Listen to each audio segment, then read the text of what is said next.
Imagine this, you're settling into your first-class seat, ready for a long flight. The atmosphere is calm, quiet, sophisticated. Then suddenly, a booming voice shatters the peace. What is he doing here? I paid a fortune for this seat, not to sit next to someone like him. Stewardess, get him out of here. All heads turn. The voice belongs to a man dripping in designer clothes, gesturing angrily at an elderly black man sitting quietly by the window. The older man is dressed simply, his hands folded in his lap, his expression calm and dignified despite the verbal assault. The other passengers just stare, a mixture of shock and discomfort on their faces. No one knows what to do.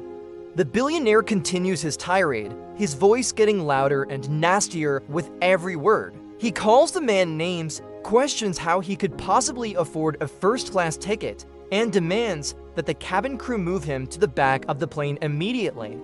The elderly man doesn't say a word. He just gazes out the window, a quiet strength radiating from him. A flight attendant rushes over, trying to de-escalate the situation.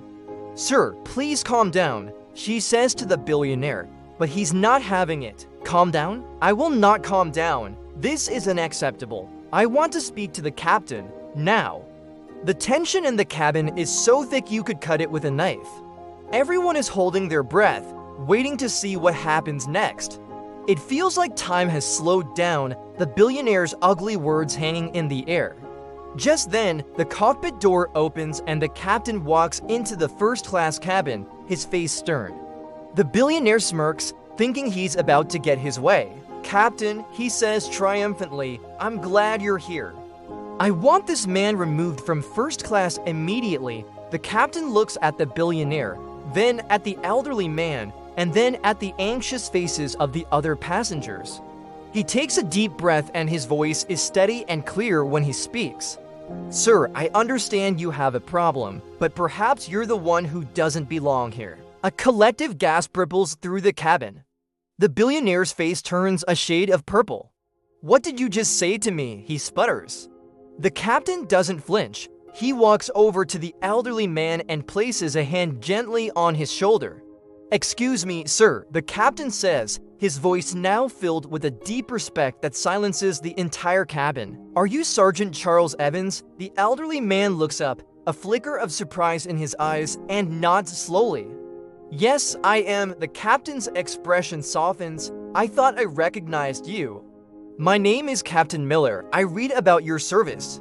It's a true honor to have you on my flight today." The billionaire looks utterly confused. "Service? What service? What are you talking about?"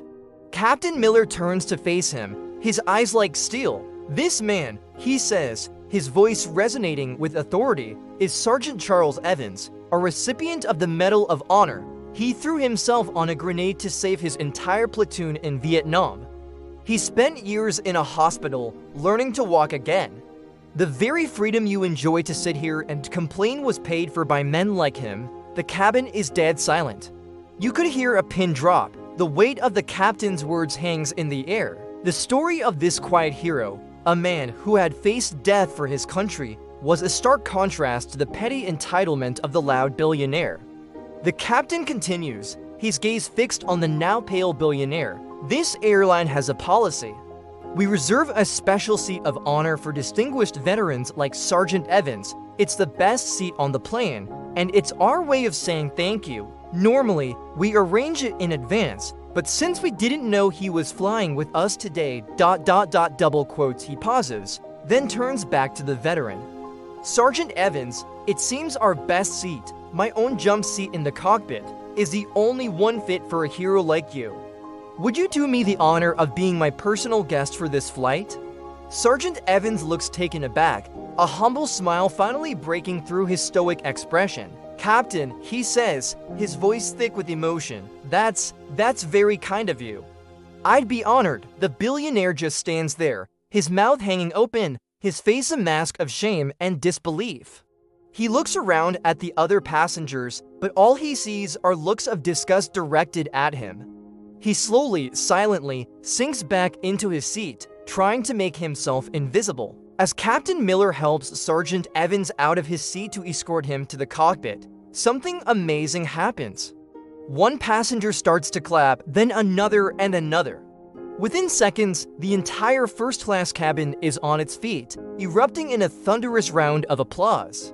It's not just for the veteran, but for the captain who stood up for what was right. It's a powerful, emotional moment, a spontaneous tribute to a true American hero. The sound of the applause washes over the cabin, a wave of respect and gratitude that completely drowns out the memory of the billionaire's hateful words. The flight attendants are trying to hold back tears.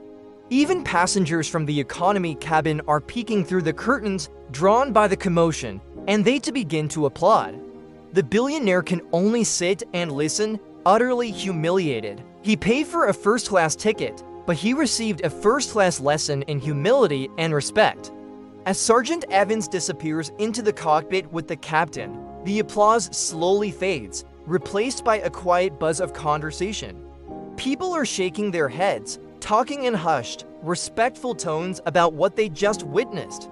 The flight attendant who first tried to intervene walks over to the billionaire's seat. She doesn't say a word, just places a glass of water on his tray table and walks away. The message is clear: his behavior was not welcome here. For the rest of the flight, the atmosphere in first class is completely transformed. There's a sense of unity, of shared respect. The incident brought out the best in everyone, except for the one man who thought his money made him better than everyone else. That day, on that plane, money couldn't buy class, and it certainly couldn't buy honor.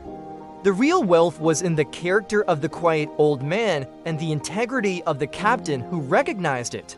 This story is a powerful reminder that heroes walk among us every day. They don't always wear uniforms or have flashy medals on display. Sometimes, they're the quiet person sitting next to you. And it shows that true leadership isn't about shouting the loudest, but about having the courage to stand up for decency and honor. That captain didn't just fly a plane that day. He lifted the spirits of everyone on board. Thank you so much for watching. If this story moved you, please hit that like button and subscribe for more content that celebrates the best of humanity. What would you have done in that situation? Let me know in the comments below. See you next time.